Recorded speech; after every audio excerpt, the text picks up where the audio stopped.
مسئلہ معلوم کرنے کے لیے طلاق کا ذکر کرنے سے کیا طلاق ہو جاتی ہے؟ ایک شخص نے اپنی بیوی کو نارمل حالت میں کہا کہ تم آزاد ہو، پھر کسی سے مسئلہ معلوم کرنے گیا تو اس کے منہ سے غلطی سے نکل گیا کہ میں نے بیوی سے کہا تھا کہ تم نکاح سے آزاد ہو۔ کیا اس طرح غلطی سے منہ سے یہ الفاظ نکلنے سے طلاق ہو جائے گی یا نہیں؟ نہیں، یہ تو آپ نے دیکھیں جب بیوی کو کہا نا تم آزاد ہو تو اس میں نیت پوچھی جائے گی کہ کیا نیت تھی۔ اس پہ میں پورا کلپ ریکارڈ کرا چکا ہوں کہ آزاد کے لفظ سے کب طلاق ہوتی ہے کب نہیں ہوتی۔ تو نارملی اگر کوئی بیوی سے کہتا ہے تم آزاد ہو اور اس کی نیت تھی کہ کاموں سے آزاد یا سوچ و فکر سے آزاد ہو، جیسے کہ عموماً بعض دفعہ ایسا ہوتا ہے کہ شادی کے بعد خواتین ٹینشن سے آزاد ہو جاتی ہیں اور وہ ٹینشن پارسل کر دیتی ہیں اپنے میاں کو۔ بعض دفعہ ایسے ہوتا ہے جو خواتین بیان نہیں سن رہی وہ ان کے ساتھ ایسا ہوتا ہے۔ تو اس طرح کی آزادی مراد ہے، بھائی تم تو آزاد ہو، بات تو مانتی نہیں ہو، تو کچھ بھی نہیں ہوگا اس سے۔ پھر مفتی کے سامنے جا کے غلطی سے آپ نے یہ کہہ دیا کہ میں نے یوں کہا تھا تم میرے نکاح سے آزاد ہو، تو آپ کو پتہ ہے کہ آپ نے غلطی سے یہ الفاظ کہے ہیں، آپ نے بیوی سے یہ نہیں کہا تھا کہ نکاح سے آزاد ہو، تو اس سے بھی انشاءاللہ طلاق واقع نہیں ہوگی۔ لیکن اس میں احتیاط یہ ہے کہ جب آپ نے مفتی کے سامنے یہ کہا تو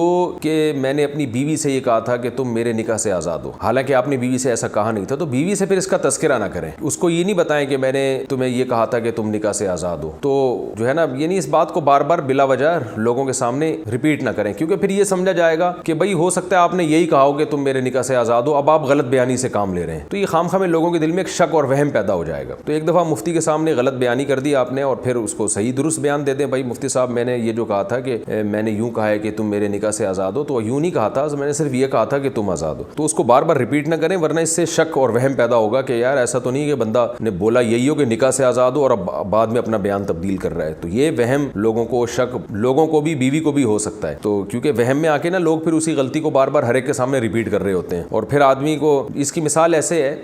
جیسے کہیں چوری ہوئی ہو اور کوئی بھی آپ پہ شبہ نہیں کر رہا، کوئی بھی شک نہیں کر رہا، اور آپ خام خواہ میں جا کے صفائیاں بیان کر رہے ہو کہ میں نے چوری نہیں کی، میں نے چوری نہیں کی، میں نے تو بالکل نہیں، تو اس سے خام خواہ میں وہم ہوگا کہ یار شاید اسی نے کی ہے جو بار بار اس بات کو ریپیٹ کر رہا ہے، تو اس نے کی ہے، تو یہ وہم پیدا ہو سکتا ہے۔